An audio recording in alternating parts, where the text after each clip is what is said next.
Well, welcome back, everybody, to another episode of Grip Wild Men Who Matter podcast. So excited to be with you again this week. And this week we have a special guest that I'll actually let Brandon introduce because they're friends and we are literally on opposite sides of the country. But thank God for technology, so it does not matter. We can make this thing work. But look forward to diving in with you guys. B, what is up this week, man? What's up, Steve-O? Here we go again, another week, another exciting podcast. Thank you, everybody, for joining us, and I'm excited. I'm just going to get right to it. My friend Jason Vallotton is on the phone live from Bethel Church in Redding, California. What's up, Jason? What's up, guys? Man, we're so glad you're here. Thanks for carving some time out for us today and to tell what I think is a crazy, awesome story. And so let's just move right into it. You went to Alaska and you killed a world record grizzly bear. Is that right? Man, I killed a Pope and young grizzly bear. It is true, yeah. And I got, anytime a guy kills a grizzly bear like that, he's probably got a good wife at home who lets him go for 15 days. You know what I mean? 15 days. Wow. Hopefully my wife, Stephanie, is going to listen to this and she's going to hear this amazing story that started with allowing you to leave the house for 15 days, man. That's awesome. But so tell us how it unfolded. Man, really, to be honest, I mean, I got to start at the very beginning. So, the hunt, I booked this hunt 3 times. And we might talk about this stuff later on, but I booked this hunt, in 2007, and ended up going through a really bad time in my life, divorce, and which is a whole nother story. But I had to cancel the trip. And then I booked the trip again in 2010, I think 2010, ended up going through a nervous breakdown, had to cancel the trip again. And so by the time this last year came around, it was 10 years from the date that I had originally booked it. So, man, it was crazy. And that's actually why my wife gave me 15 days. She said, babe, how much time do you need? And I was like, love, I've booked this trip 2 other times. And my dream is to go, shoot a grizzly bear with my bow and a moose with my bow. And she said, well, you've tried it so many times, just get out of here and come back when you've done it. So Yeah, that's good. That's good. That's good. So, overcame some trials, but, the trip was awesome. I flew into Anchorage and drove up to about kind of towards Denali. I'm not actually allowed to give the literal location because, hunting stories and locations, a lot that's secret stuff, man. So I ended up driving up there, and first day, we got all our gear loaded up onto a Super Cub and flew out into the middle of the tundra and landed on a dry riverbed, which I don't know if y'all have been inside of a really small Super Cub and landed on a riverbed. That in and of itself is an adventure. It's crazy, man. Yeah, I bet. I've actually flown in a very small plane, 4-seater, really made for 2. I don't know how you would have actually squeezed 4 people in this plane. Right. But I have never landed off of a tarmac. I've never landed in a riverbed, so that had to be an adrenaline rush. Well, you have giant rubber tires, right? Huge rubber tires. And when you're coming in for landing, I'm on the microphone. I'm like, where are we landing? He's like, right there. I'm like, oh, God, help me.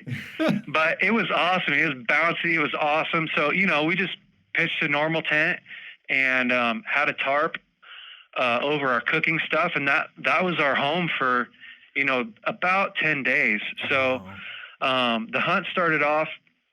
We were really looking for a moose, and bear was kind of a secondary deal. And the area that we're hunting, it's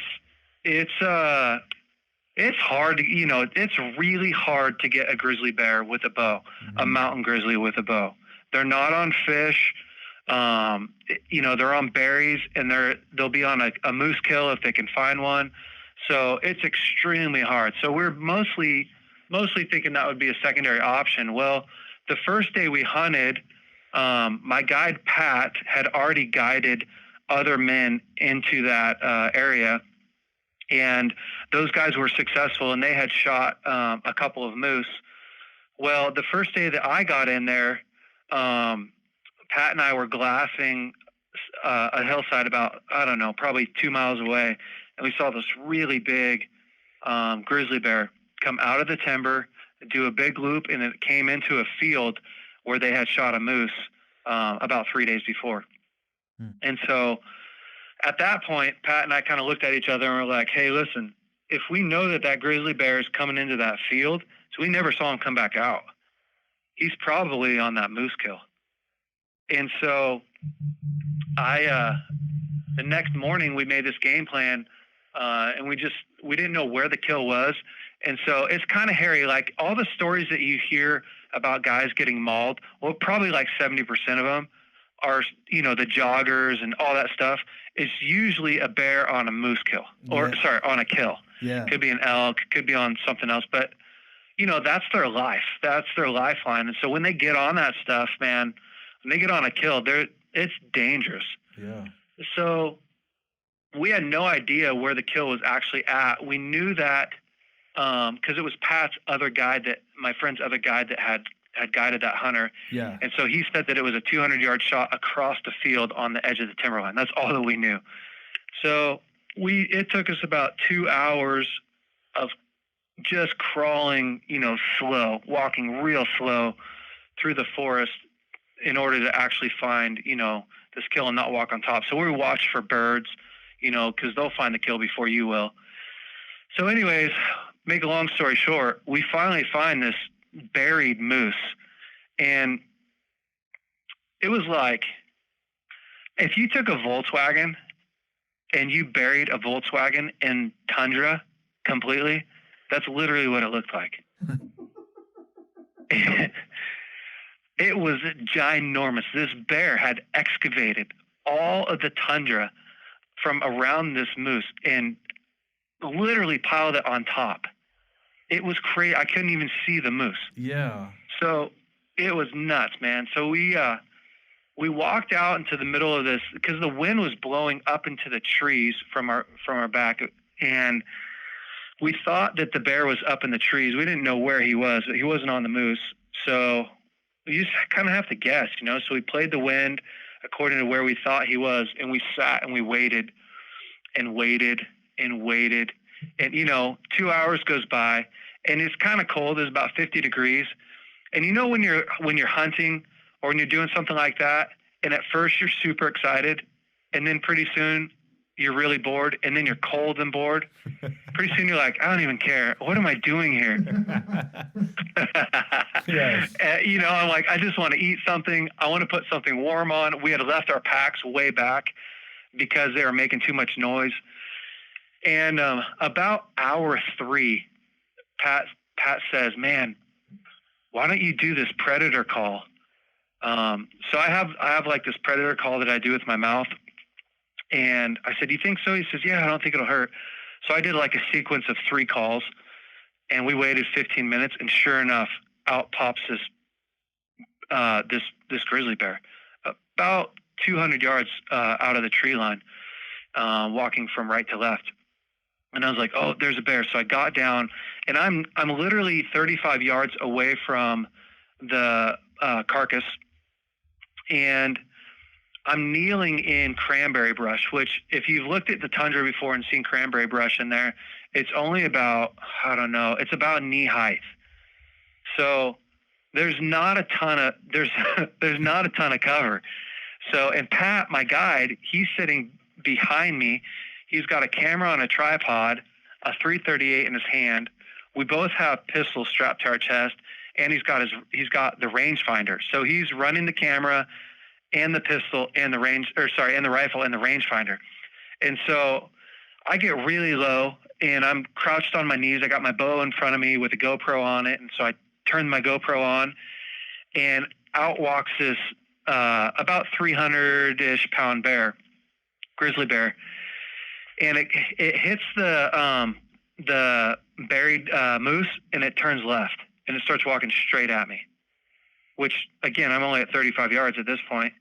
So by the time, as it's walking towards me, I'm like, I don't know what, I'm like shaking. I'm like, oh, crap. And so this bear gets closer and closer and closer. And I'm thinking to myself, like, I'm in trouble because I'm not going to shoot this bear. Pat's whispering behind me, like, that's a small bear, you know, don't shoot it. That was a different bear came out. Yeah. So and not only that, but he's walking right towards me. So he's coming right towards you, closer and closer, and he's telling you not to shoot. What happened? No, he's saying small bear, small bear.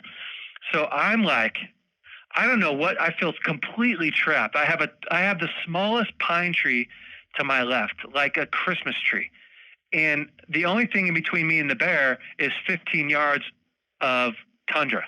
Wow. By the time he stops. So he stops and he realizes, like, man, something's weird. I've never seen a tripod out here before.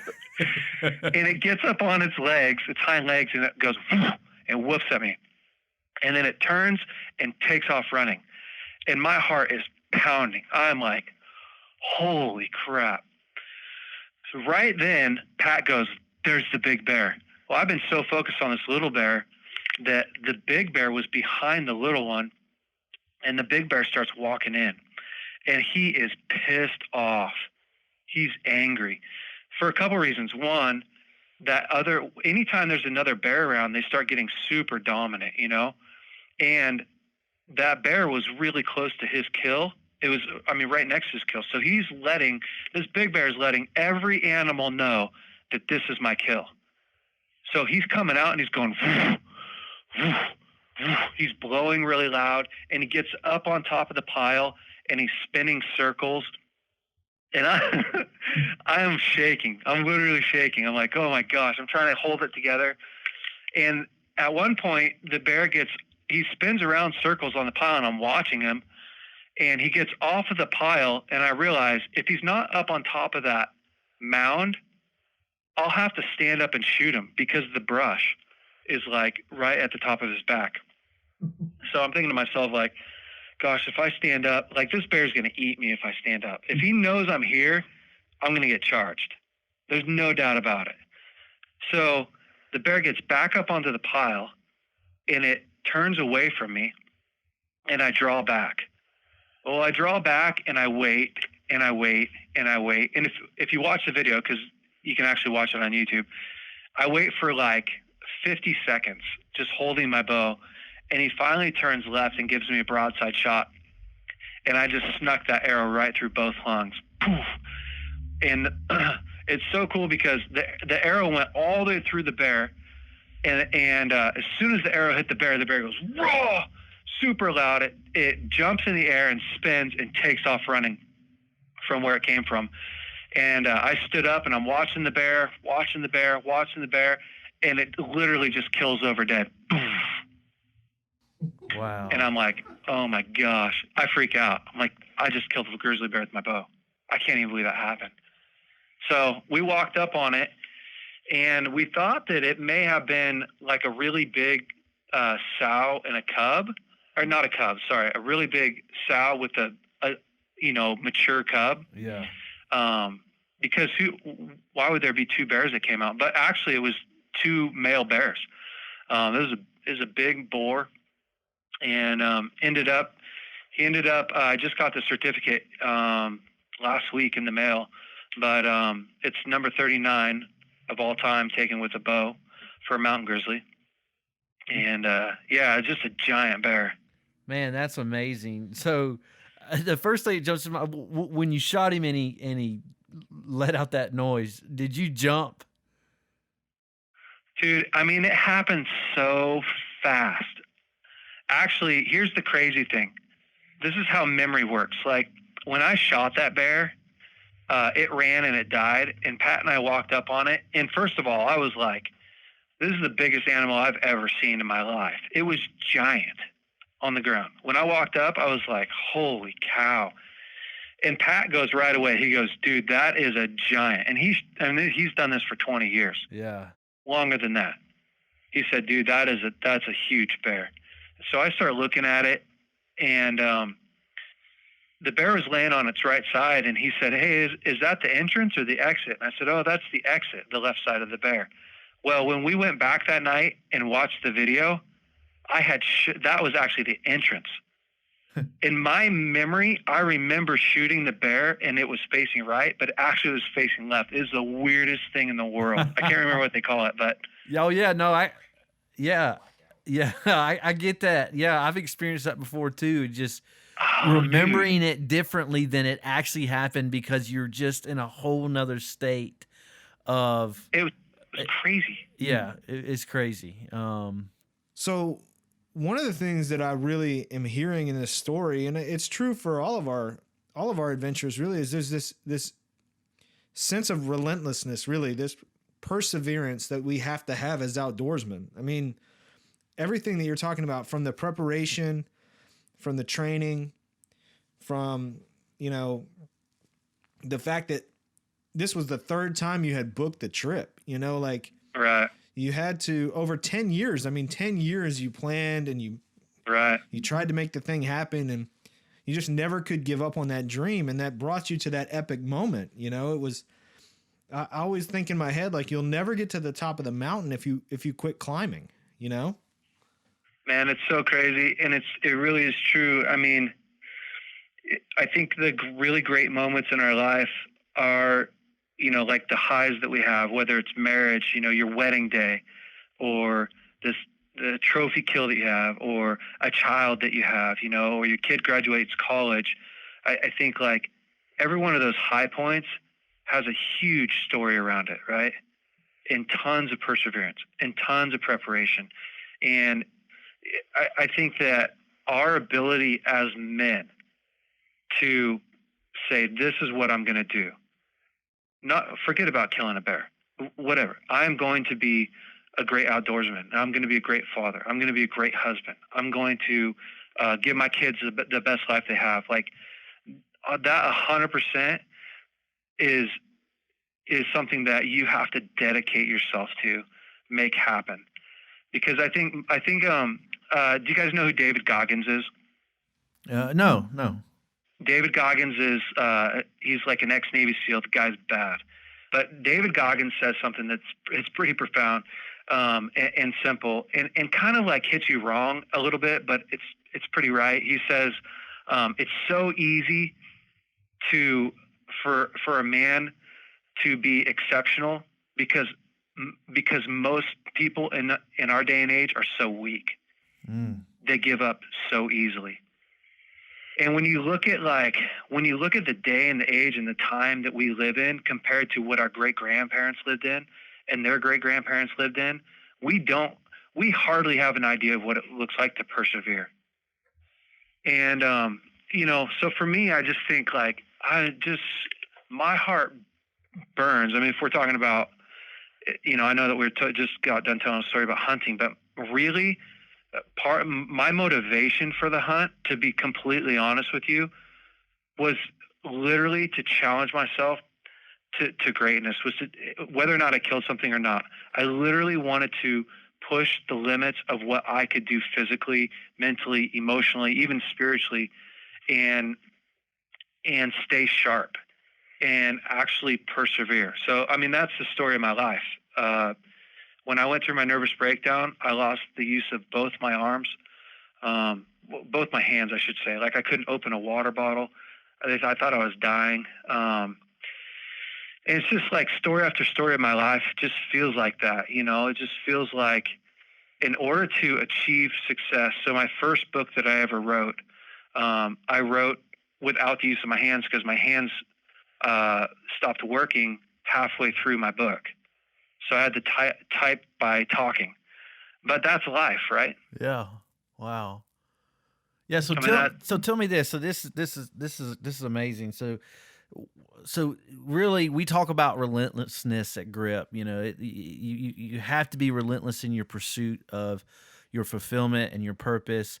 But really, relentlessness is in reality, relentlessness is perseverance, and that's what I'm hearing out of you is 100%. these levels of perseverance in your journey to your trophy bear kill, and that was obviously fueled by passion. But let's talk about, we talk about persevering, but you've got to be able to lay a foundation in your life and put some things in place. And if you ever hope to persevere, it just doesn't happen. It's true. And so, man, you kind of went through some peaks and some valleys on your journey from this goal that you set.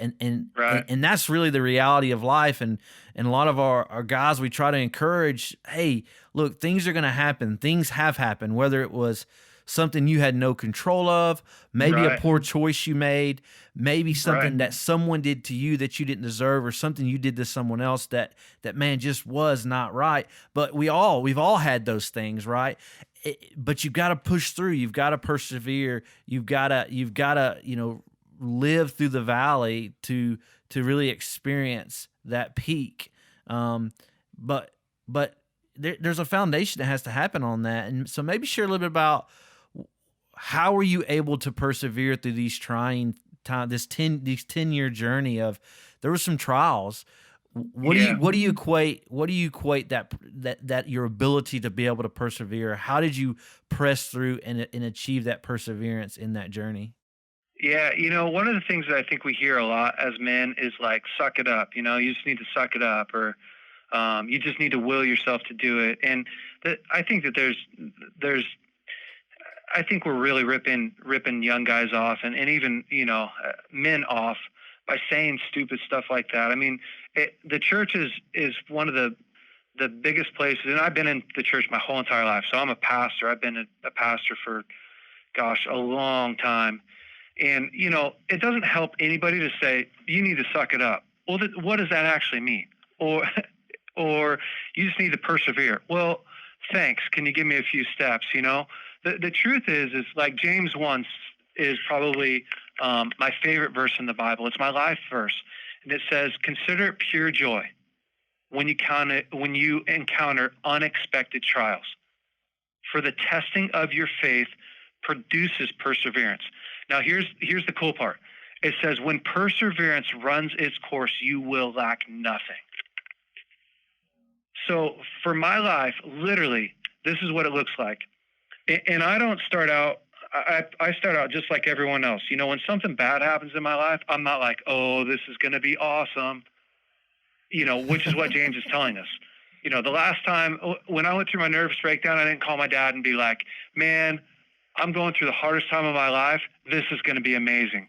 But James is actually saying like, hey, dude, when you go through a trial, actually the way to go through a trial and to persevere is with joy. Philippians 4 talks about that. Like, if you're battling anxiety, you should literally study Philippians 4, because Philippians 4 starts out with rejoice in the Lord always. Again, I say rejoice. And it goes on and on and on about being gentle and being kind. And then it says something profound. It says, and the peace of God, which surpasses all understanding, will guard your heart and mind. Not your generic made-up peace, not something that you can conjure up in your mind, but your job as a man is to find joy. Your job is to find out what God's doing. Your job is to hold the truth in your mind, no matter your circumstance, right? And then let God do the rest. So strong, man. Because here's the thing, and we talk about a life of significance and being a man who matters. And really, we're all talking about the same thing, because in the chaos 100%. of life, because there is so much chaos that we can't control, right? There's so 100%. many things Yep. that are out of our control. What we're really deep down searching for is that sense of peace. Like, man, no matter what's Yep. going on, it's going to be okay. I don't know how it's going to be okay, but I'm all right. We're going to make Right. it. And that's where those two verses really come together for me. It's true. Yeah. And the truest thing is like, man, if you're not persevering in life, if you don't have something that you need to persevere for, it's actually a bummer.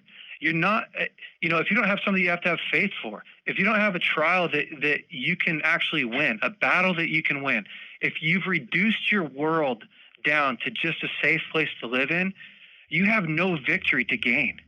Therefore, you will have no confidence as a man in this world. Man, I think sometimes we've so reduced our world, like not taking a risk or not setting a goal or not wanting to go through pain. But listen, vision should give our pain a purpose. I think that our society is saying, make life easy. Do what's comfortable. Don't plan don't take a huge risk because you might fail. And I'm saying, man, our guys, our young men and our old men, we're so missing out on one, knowing our limitations. Therefore, we have no confidence, and we don't know that we can persevere because we've never done it before. That's so good. That's so good, man. We talk about this all the time, and in everything that we do in the outdoors, whether we're fishing, duck hunting, in your case, Right. chasing grizzly bear, like there is purpose in that pain. Like there's been several duck hunts we've been on that they just straight up sucked. They were hard. 100%, It yep. was painful, but man, we loved it because there was purpose in our pain. And Right. so often we move over into our personal lives, into our personal growth, into what we're chasing in our careers, what we're chasing in relationships, and we lose sight that there's purpose in the pain, that we lose true. sight that the pain is generating something so much bigger, that the pain is part of us chasing after this big vision, this big goal, and even more so that the pain is leading to this fulfillment in our purpose that God created in our lives. And we lose sight of that. And so I'm so glad you bring that up and you do it in a way that's let's challenging men to say, look, one, it's okay to go through the pain. Two, Right. don't try to blow the pain off. How can you cultivate the purpose behind it, and then Right. stop doing it alone. Like stop just thinking you're the only one that is experiencing this pain or having to go through pain to achieve their success, their fulfillment, their intimacy. And it's not true. It's a lie. And I love that you bring it up. It's like, how can we teach men and equip men to know that, look, on the other side of this pain is something that is far greater than you've ever experienced. Now let's pursue it. Let's push through it. Let's equip ourselves, not only for our goals in our hobbies or in our passions, but man, in our life and in our growth, and even more so in our intimacy with Christ. Like that, it's Right. okay that we're in a process. It's okay that we're in this journey of of experiencing this intimacy with Christ that we've never experienced before. Right. That's strong, man. I love that you bring that up. If I didn't have people around me, my dad, these great men, these men that I look up to that will never know that I look up to them, I go through things that I go through in my life because of the inspiration of other people, the Lord, all this stuff. But I just can't stress enough, for guys that are going, okay, how do I build perseverance? One, you got to challenge yourself. But two, you become who you hang around. So good. So, you got to put somebody in front of you who you want to keep up with and is willing to help you. And I'll tell you, when I was done, it broke the buckles on my pack. It was so much weight. My legs were quivering when I was done. I literally did not know that I could do that. I didn't know that I physically could possibly do that.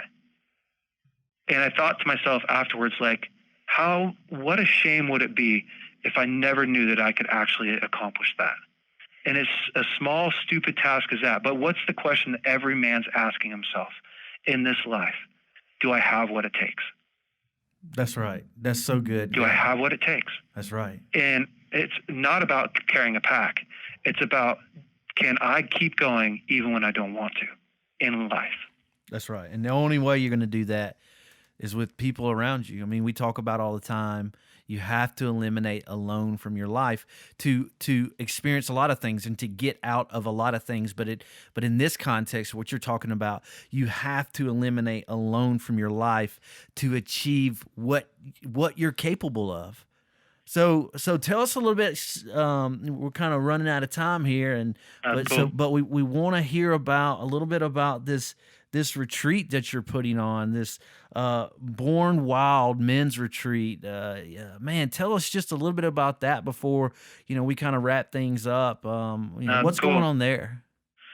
This year I decided that I was going to do some men's events, and I'm doing one in Alaska. But the big one that I'm doing is actually at the Wildcatter Ranch in Graham, Texas. And believe it or not, the whole event sold out, except for I have a couple spots open for guys that just want to attend for a day. But the whole theme of it, of the event, is exactly what we're talking about. We're talking about reigniting masculinity in the hearts of men. And what does it mean to be a man? That's what this event's about. I'll do some more events next year and later on throughout the rest of my life. But I'm excited about this event. There will be about 100 guys total when I'm done. I think there'll be around there. I'm almost there now, but yeah, we're just going to spend 2.5 days going after it, man. Yeah, I know that's some beautiful country out there. I used to live in Texas, and I know you guys have some cool stuff planned in the outdoors, kind of stemming all around what we're talking about today. And I think that's incredible. Is there a place where guys could look to see what other events you have coming up, or a way for guys to get in touch and follow what you're doing? Yeah, they can follow me on Instagram. It's just Jay Vallotton. And then I have I'm building a website right now, so I'm almost done with that. I have a YouTube channel they can go check out some videos on. It'll teach you how to process pain. It's called Emotional Prosperity. They could also watch my bear hunt on there if they just type in Jason Vallotton bear. Yeah, we're going to put a link to that. We'll put a link to the YouTube channel and your social media with the podcast. So, guys, if you're listening and you want to find out more, then make sure you check those notes. On Saturday, we have an all-day leadership summit. So if guys are in Texas or if they want to fly in for that day, I have 38 spots left that literally the guys can come and sign up, and you can spend the whole morning and evening with myself, Todd Pierce, and my dad, and a whole bunch of other guys literally learning leadership. And so that's going to be a great event. Well, Jason, man, thank you so much for your time today. What a great story, and even more, what a great perspective. And guys, for those of you listening, we try to give you a takeaway, and my biggest encouragement for you today, and just chew on this for the next week, is that, look, there is purpose in your pain. Wherever you're at right now, whatever you're struggling with right now, there is purpose there. Bring some people into your life so that you can push through that pain and experience what is so good on the other side of it. But also know this, that in that pain, there is growth, that you can become more than you ever thought through that pain. So don't shy away from the pain in your life, the struggle in your life that's pressing you. Not the struggle in your life that's destroying you, but that struggle in your life that's going to push you farther than you've ever been. Don't be scared to go head first into it and bring somebody with you so you guys can stand shoulder to shoulder, back to back in pursuit of your greatness. So, Jason, thanks again, man. Thank you for the word. Thank you, man. For everyone out there, remember, until next time, you are men who matter. We'll see you on the other side.